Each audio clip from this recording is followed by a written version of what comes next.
Alright guys, welcome back to another Ring of Honor TV review for September 1st, 2012.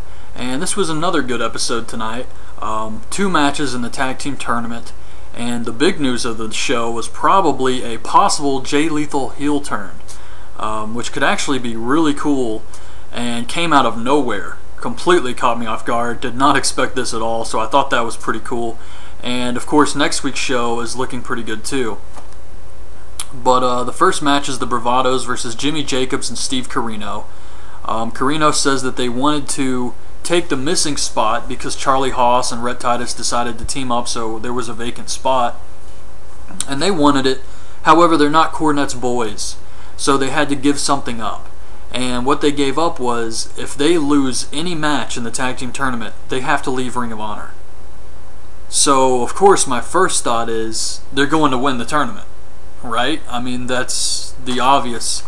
But I don't know. I mean, they could do something where they lose the tournament, lose a match, and they're out of Ring of Honor. However, Steen finds a loophole to bring them back in since he's the champion or something like that. But yeah, the most obvious answer is that they're going to win the tournament.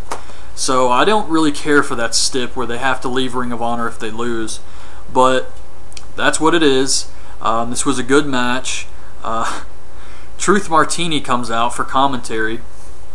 He wants the Bravados to win because it's going to be Rhino versus Steen at Death Before Dishonor, and he wants the Bravados to eliminate Corino and Jimmy Jacobs because if they're gone from Ring of Honor forever, that's a smaller group he has to deal with. Then he can just focus on Steen. He doesn't have to worry about them interfering.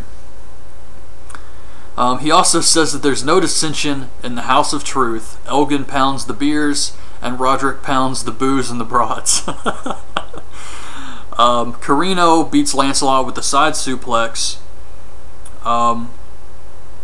Afterwards, the Guardians of Truth run out. They start beating up Jimmy Jacobs and Steve Corino. Kevin Steen comes out to help, and Rhino runs out and gores Kevin Steen, just destroys him. This was really good here. I really think they're going to build Rhino up, make him look like a threat for Kevin Steen, and that's a great idea. I mean, Rhino is someone who you can see as a threat because he's been doing nothing but squash matches. So having him lay out Steen here, I think is completely fine, and that's what they have to do.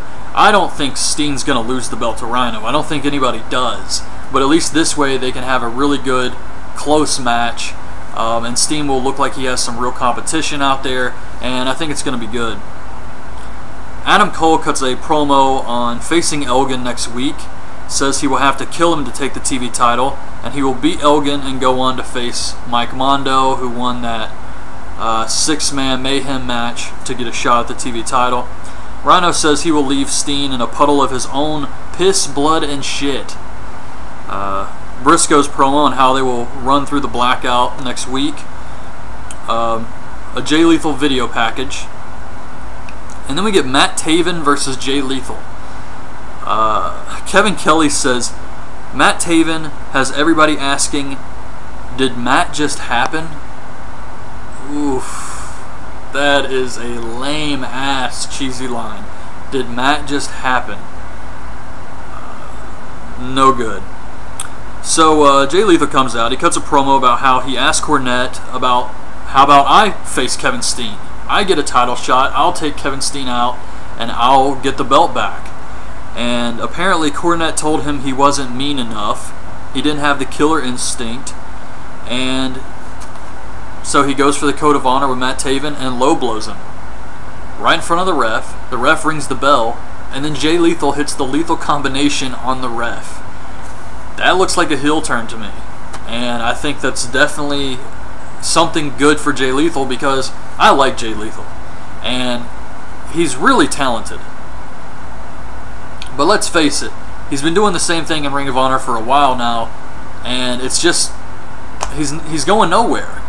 And having Jay Lethal turn heel, I think, is a great thing for him. It's going to keep him fresh, give him something new. So I am looking forward to that. Main event, Rhett Titus and Charlie Haas versus the Guardians of Truth. Have to admit, I didn't really care much for this match. Truth Martini has an impersonator in the crowd for this.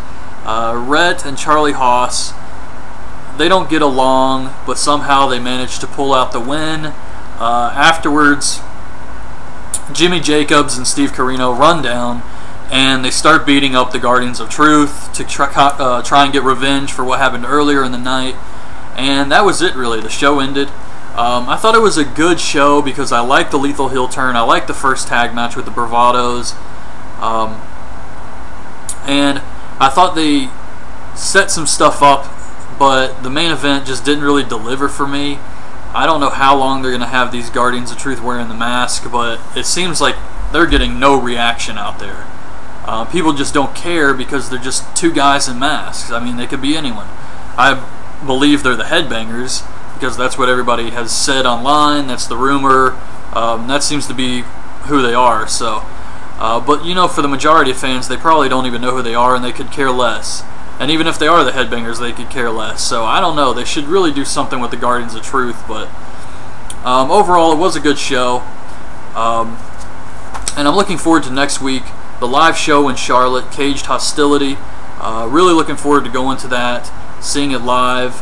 And I looked online, and they still have some second row and third row tickets available, but first row is completely sold out, which is a great sign. And they also have the autograph stuff going on, and it's going to be a really fun show. So I am looking forward to that. And next week's Ring of Honor TV, I'm going to have the DVR set, so when I get back, I can do a review for the TV show, which is Cole versus Elgin and the Briscoes versus Blackout. So yeah, some good stuff from Ring of Honor next week, and then the week after is Death Before Dishonor. So that's it. That's my review of this week's Ring of Honor TV show. Hopefully you guys liked the video. Leave your thoughts on this week's episode in the comments below, and thanks for watching. Bye.